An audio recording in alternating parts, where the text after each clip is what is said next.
How you can fix your Sceptre monitor when it says no signal and goes into power save mode. In this video, I'll show exactly how you can do it. So let's get started. First, make sure all the cables are plugged in tightly. Try unplugging and plugging in the HDMI or display cables again on both sides. Now try using a different cable, just in case the one you have is not working. Then go to your monitor's menu and check the input source. If you're using an HDMI cable, make sure it's set to HDMI input. Next, try the monitor with another device, like a different computer or a gaming console.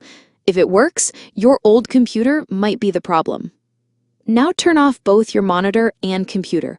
Unplug them from the power. Wait for about 10 minutes, then plug them back in and turn them on again. This helps fix little bugs. If you're using a desktop with a graphics card, make sure your monitor is connected to the graphics card and not the motherboard. Also, check that the graphics card is placed in properly. You can also reset the monitor to factory settings. Open the monitor menu and find the reset option. If nothing works, you might need to change the CMOS battery on your motherboard, but be careful with this step or ask someone who knows how to do it. And that's it. That's how you can fix your Sceptre monitor when it says no signal and enters power save mode.